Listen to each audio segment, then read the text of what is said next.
स्वाति चंद्रशेखर से अगला सवाल लेता हूं। कांग्रेस की प्रवक्ता जुड़े हैं। स्वाति जी, राम मंदिर के प्राण प्रतिष्ठा समारोह में आपके शीर्ष नेता नहीं गए, निमंत्रण मिला था उन लोगों को भी, और अब आप देखिए जो लोग कांग्रेस पार्टी छोड़कर जा रहे हैं इन दिनों, वो यही कह रहे हैं कि न्योता को ठुकराना, प्राण प्रतिष्ठा समारोह में ना जाना कांग्रेस की सबसे बड़ी भूल रही, उनका जनाधार सिकुड़ता जा रहा है। और एक लंबी लिस्ट है, आप अभी इन लिस्ट को टीवी पर भी देख रहे होंगे और आप खुद जानते हैं, रोहन गुप्ता, अर्जुन मोढवाडिया, संजय निरुपम, मिलिंद देवड़ा, बहुत सारे नाम हैं। आखिर कांग्रेस से कहां चूक हो जा रही है? क्या राम मंदिर जिसका ताला खुलवाने का श्रेय राजीव गांधी को जाता है, उस मुद्दे पर बीजेपी अब कांग्रेस अपना स्टैंड नहीं ले पा रही है? विशाल जी, एक बात आप भी मान सकते हैं, चुनावी के समय है और लोग इधर से उधर जाना, उधर से इधर आना बहुत कॉमन है। ये स्टेट इलेक्शंस में बहुत ज्यादा होती है। अभी नेशनल इलेक्शंस में एक नेशनल पार्टी से दूसरा नेशनल पार्टी में जाना, ये पहले भी हुआ है और अभी भी हो रहा है। मीडिया के सामने आके लोग कुछ भी बोल सकते हैं, उसके लिए नियंत्रण तो कभी होते ही नहीं है। पर अंदर की बात ये हो सकती है कि कभी सीडी का, सीबीआई का ऊपर उन लोगों को डरा दिया गया है, ईडी के नाम पे उन लोगों को डरा दिया गया है, तो फिर बाहर आके सिर्फ उसका निशाना ये है कि बाहर आके राम मंदिर का नाम इन लोग ले रहे हैं। हम बहुत क्लियर है कि हम राम मंदिर का विरोध नहीं कर रहे, का श्रेय दिया जाता है, लेकिन जो मौजूदा आपका नेतृत्व है वो राम मंदिर से दूरी क्यों बना रहा है? मैं अजय आलोक जी से जवाब लूंगा। हम राम मंदिर की विरोधी नहीं कर रहे, हम बहुत क्लियर नहीं जा रहे हैं। राहुल गांधी जी,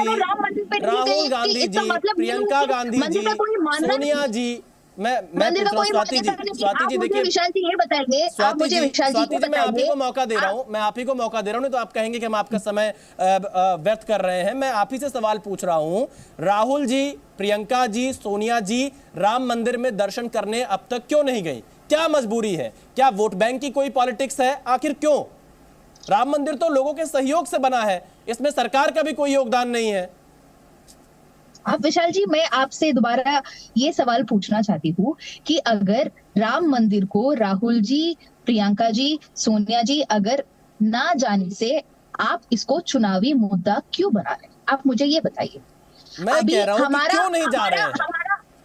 मैं अजय आलोक जी से इसका जवाब ले लूंगा, लेकिन मैं पूछ रहा हूं क्यों नहीं जा रहे हैं? हम सिर्फ इंतजार कर रहे हैं कि रायबरेली से अयोध्या बहुत दूर नहीं है, लोगों को सोनिया जी वहां से सांसद है, अमेठी जहां से राहुल गांधी सांसद रहे, 2019 का चुनाव हार गए, सीधा हाईवे जाता है अयोध्या को। तक हम पहुंचा जाए, हम बस उसका काम कर रहे हैं। हम ये नहीं कह रहे कि हम मंदिर ना जाएंगे, हम ये नहीं कह रहे कि हम मंदिर को मानना नहीं रखेंगे, हम ये नहीं कह रहे कि अगर आज नहीं मंदिर गए तो फिर इसका मतलब ये नहीं कि मंदिर का मान्यता कम हो जाएगी या हमारे अंदर जो राम की भक्त है वो कम हो जाएगा। आप शायद ये तो मान सकते हैं कि 10 साल में कितने मंदिर पे राहुल जी गए हैं, कितने मंदिर पे प्रियंका जी गए हैं। चुनाव के समय स्वाति जी, अधिकतर चुनाव के समय हमने देखा है, अधिकतर चुनाव के समय।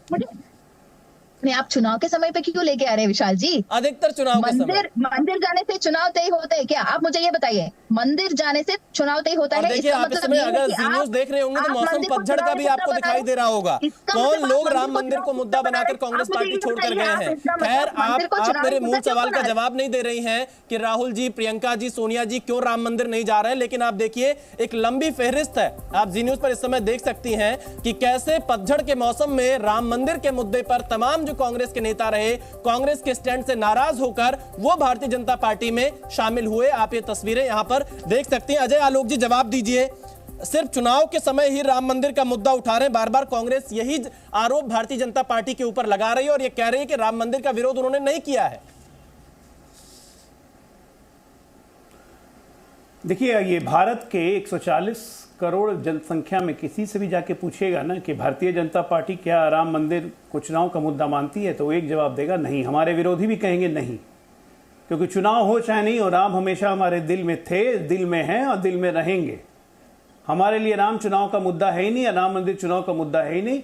ये हमारे लिए भावनात्मक मुद्दा है, ये हमारी अपनी हिंदू पहचान का मुद्दा है और ये हमारे लिए गर्व का मुद्दा है जो हमेशा हमारे साथ रहेगा। इसको हम मुद्दा मानते ही नहीं है। लेकिन मैं आपको बताता हूं विशाल जी, ये अपने आप को राष्ट्रीय पार्टी कहती हैं।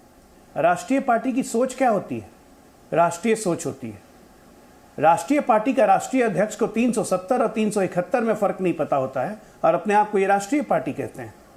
370 के कारण कश्मीर में, राजस्थान के, बिहार के न जाने कितने जवान शहीद हो गए उस कश्मीर की रक्षा करने के लिए। और उस राष्ट्रीय पार्टी का अध्यक्ष जाके राजस्थान में कहता है कि धारा 371 के यहां क्यों बात करना है, राजस्थान में क्या फर्क पड़ेगा। कैसे नहीं फर्क पड़ेगा? उस कश्मीर के लिए जितने इतने हमारे फौजियों ने जान दे दी, शहादत दे दी, शहीद हो गए, उनका परिवार बेबस हो गया, अब फर्क नहीं पड़ेगा 370 हटने से। आज सिक्योरिटी फोर्सेस की किलिंग कम हो गई है, फर्क नहीं पड़ रहा है पूरे देश को। अजीब सोच है ये राष्ट्रीय पार्टी की सोच है। इनको सनातन का श्राप ले डूबा है। और गांधी के रास्ते पे चलने वाली कांग्रेस पार्टी गांधी को तो कब का छोड़ चुकी है, गांधी को नोट में बसा दिया और अब पूरी की पूरी तरह वामपंथ के रास्ते पे जा चुकी है, कोई शक नहीं है। स्वाति जी, वामपंथ पूरे दुनिया में खत्म हो रहा है, कांग्रेस पार्टी ने झंडा थाम रखा है वामपंथ को जिंदा रहने का। एक सवाल और पूछना चाहता हूं मैं भाटी जी से। सारा इंडेक्स गिना रहे थे, 150 number, 142 number, 116 number, 39 number. Bhati ji बताएंगे मुझे पूरे विश्व में कितने देश हैं? जब पूछ लीजिए विशाल जी उनसे जरा। अजय जी बात और ये जो लिस्ट जो तैयार करते हैं ना, वो वैसे ही वामपंथियों ने तैयार किया हुआ। बात पूरी करिए जी। मैं वही कह रहा हूं कि ये वही लिस्ट बना रहे हैं। हंगर इंडेक्स में हमें पाकिस्तान से पीछे दिखा रहे हैं, अफगानिस्तान से पीछे दिखा रहे हैं जिसे हम खाना देते हैं। डेमोक्रेसी के लिस्ट में तालिबान अफगानिस्तान को हमसे ऊपर रखते हैं। बस सोच लीजिए इनकी लिस्ट। ये लिस्ट भी वामपंथियों द्वारा बनाई गई है कि हमसे ज्यादा लोकतांत्रिक देश तालिबान अफगानिस्तान है। वार इनकी लिस्ट। जिस पाकिस्तान में आटा के लिए मार मची हुई है, दो लोग दौड़ रहे हैं आटा के लिए, भीख मांग रहे हैं, वो हमसे हंगर इंडेक्स में ऊपर है। चलिए मैं जवाब लेता हूं।